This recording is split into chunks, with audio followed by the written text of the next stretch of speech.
કરોલી જિલ્લો કલેક્ટર શ્રી પ્રશંસિત પારીકની અધ્યક્ષતામાં કાર્યક્રમના આયોજન અંગે બેઠક યોજાઈ. સમગ્ર રાજ્ય સહિત અરવલ્લી જિલ્લામાં અઠવાડિયા સુધી દૈનિક ધોરણ સ્વચ્છતા કાર્યક્રમ ઉપરાંત વિશેષ સ્વચ્છતા ઝુંબેશ, જાહેર પરિવહન હબ, રસ્તા, પ્રવાસન અને ધાર્મિક સ્થળો તથા બજારોની સાફ સફાઈ કરાશે. મોડાસરમાં 15/9/2025 મહાત્મા ગાંધીજીના સ્વચ્છ ભારત સ્વપ્નને સાકાર કરવા વડાપ્રધાન શ્રી નરેન્દ્રભાઈ મોદીએ રાષ્ટ્રવ્યાપી સ્વચ્છ ભારત મિશન પ્રારંભ કરાવ્યો છે.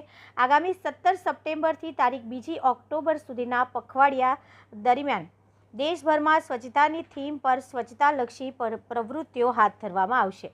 અરવલ્લી જિલ્લામાં આ અભિયાન અંતર્ગત વિવિધ કાર્યક્રમો યોજવામાં આવશે, જેના સુચારુ આયોજનના ભાગરૂપે કલેક્ટર શ્રી પ્રશંસિત પારીકના અધ્યક્ષસ્થાને કલેક્ટર કચેરીના સભાખંડમાં બેઠક યોજવામાં આવી હતી.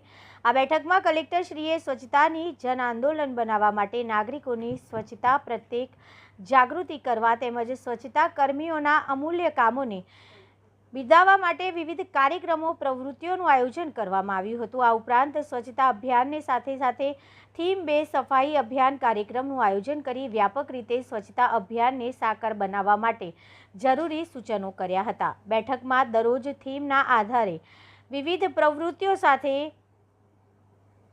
અંગે ચર્ચા કરવામાં આવી હતી, જેમાં બસ સ્ટેશન, રેલવે સ્ટેશન, રાજ્યના ધોરીમાર્ગો અને રાષ્ટ્રીય ધોરીમાર્ગ, પ્રવાસન સ્થળો, જળાશયો, બજારો, શાળા, કોલેજ, હોસ્પિટલોની સઘન સાફ સફાઈ હાથ ધરવામાં આવશે. આ ઉપરાંત સરકારી કર્મચારીઓમાં ભંગારનો નિકાલ, રેકોર્ડ વર્ગીકરણ અને જૂના વાહનોની હરાજી જેવી પ્રવૃત્તિ પણ કરવામાં આવશે. ઉપરાંત સફાઈ કર્મચારીના આરોગ્ય તપાસ સેવાનો લાભ જોવા કાર્યક્રમ પણ યોજાશે. સ્વચ્છતા સહી સેવા અભિયાન અંતર્ગત આયોજિત સ્વચ્છ દરમિયાન સમગ્ર રાજ્યમાં જનભાગીદારીથી સાફ સફાઈ કરવામાં આવશે અને મહાત્મા ગાંધીજીના સ્વચ્છ ભારતના સ્વપ્નને સાકાર કરવામાં પોતાનું યોગદાન આપીને ખરા અર્થમાં તેમને શ્રદ્ધાંજલિ પાઠવવામાં આવશે. આ બેઠકમાં જિલ્લા વિકાસ અધિકારી શ્રી દીપેશ કડિયા, નિવાસી કલેક્ટર શ્રી દેવી મકવાણા, જિલ્લા ગ્રામ્ય વિકાસ એજન્સીના નિયામક શ્રી રાજેશ ગુજારા, પ્રાંત અધિકારીઓ, મામલતદાર શ્રી સહિત અમલીકરણ અધિકારીઓ ઉપસ્થિત રહ્યા હતા.